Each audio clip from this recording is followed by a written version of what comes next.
Hey guys, welcome to another installment of Harry Potter Theory.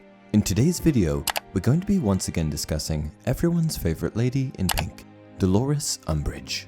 Dolores Umbridge was a cruel, twisted woman who took pleasure in the administration of law and order. In her mind, the Ministry of Magic, an institution to which she had devoted most of her life, could do no wrong, and their final word ran supreme. There were no ifs, ands, or buts when it came to questioning the word of the Ministry. After all, they upheld wizarding law, and they knew best. Umbridge first comes to prominence in the Order of the Phoenix when her and Fudge spearheaded a campaign with the goal of having Dumbledore removed as headmaster of Hogwarts. And by the time the 95-96 school year came around, the Ministry of Magic put out a statement expressing that they were unimpressed with the slipping standards of Hogwarts. This statement was the result of a fearful Minister of Magic, Fudge, lashing out. He was blinded by fear and in utter denial that the Dark Lord Voldemort had returned. Fudge was punishing Dumbledore, who was so strongly trying to convince him of the truth, and despite Dumbledore's continuous attempts to convince Fudge of this truth, he was still eventually stripped of his title as headmaster of Hogwarts. In place of Dumbledore, the Ministry of Magic of course appointed Dolores Umbridge, who, in that same school year, worked as the Defense Against the Dark Arts professor, as well as the Hogwarts High Inquisitor. During her time at Hogwarts, she had enormous power over the students, teachers, curriculum, and grounds. She made everyone's lives miserable. However, fortunately for everyone at Hogwarts, Umbridge's placement there was short-lived, as it was later shown that Voldemort had in fact returned. Fudge just needed to see it for himself.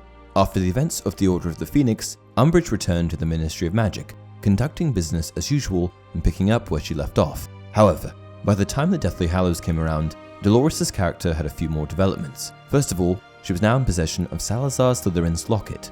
She received the locket as a bribe from Mundungus Fletcher, and though she had a particular affinity for it, had no idea of its magical properties. She didn't know that it once belonged to Salazar Slytherin himself, or that it was one of Voldemort's Horcruxes, and she was especially unaware of the fact that it influenced her actions and affected her mind. The physical presence of the locket, however, was still stunning, which is what drew Umbridge to it in the first place. He looked at the serpentine S, inlaid with glittering green stones. It was easy to visualize it as a minuscule snake, concentrating on the letter S, imagining a serpent, while the contents of the locket rattled like a trapped cockroach. It would have been easy to pity it, except that the cut around Harry's neck still burned.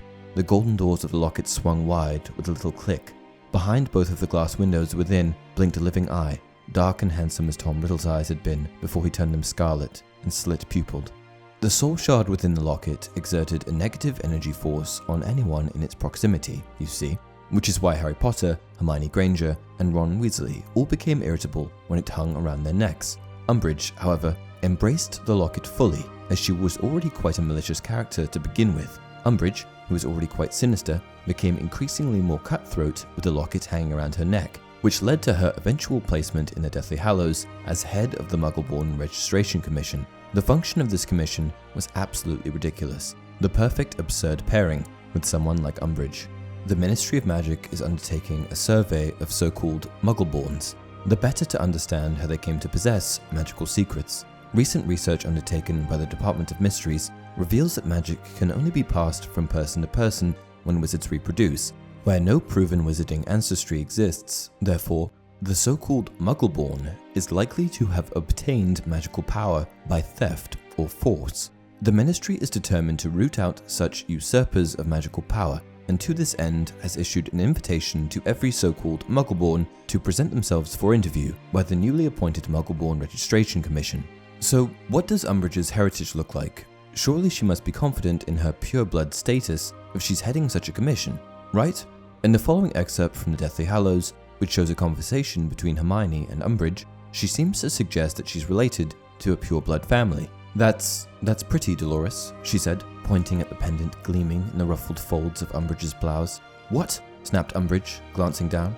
Oh yes, an old family heirloom, she said, patting the locket lying on her large bosom. The S stands for Selwyn. I am related to the Selwyns. Indeed, there are few pure-blood families to whom I am not related. And while she doesn't exactly make the proclamation that she comes from the Selwyn family very confidently, it's worth addressing. The closest known connection that we know to the Selwyn family is a man only known as Selwyn, a British pure-blood dark wizard and one of Voldemort's Death Eaters. Selwyn was present for most of the battles in the Second Wizarding War, and is even addressed by Voldemort directly during the Battle of the Seven Potters. "Your wand, Selwyn. Give me your wand." Selwyn is certainly one of those characters that flies under the radar, and while we don't know too much about him, we do know that he was involved with the capturing of Luna Lovegood, and responsible for the subsequent threats addressed to her father, Xenophilius Lovegood. Selwyn was not a good man. He was an evil, dark, prejudiced Death Eater. But was he really related to Umbridge? Or was that just a feeble attempt at convincing Hermione of her pureblood status? Claiming that she came from the Selwyn family seems like a bit of a large lie, just to justify her possession of the locket. So, is there possibly a real connection there? If we dig just a little bit into Dolores' history, I think that we can quite easily refute her claim. From Pottermore, Dolores Jane Umbridge was the eldest child and only daughter of Orford Umbridge, a wizard, and Ellen Cracknell, a muggle, who also had a squib son.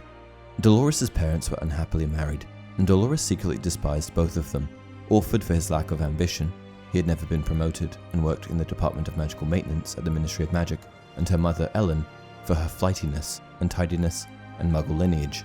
Both Orford and his daughter blamed Ellen for Dolores' brother's lack of magical ability, with the result that when Dolores was 15, the family split down the middle, Orford and Dolores remaining together, and Ellen vanishing back again into the muggle world with her son. Dolores never saw her mother or brother again, never spoke of either of them, and henceforth pretended to all she met that she was a pureblood.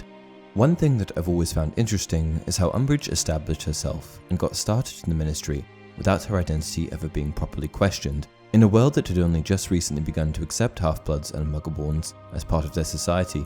It's curious that Umbridge got by the way that she did. Had she tried to enter the Ministry a century sooner, it's untelling how that would have gone for her.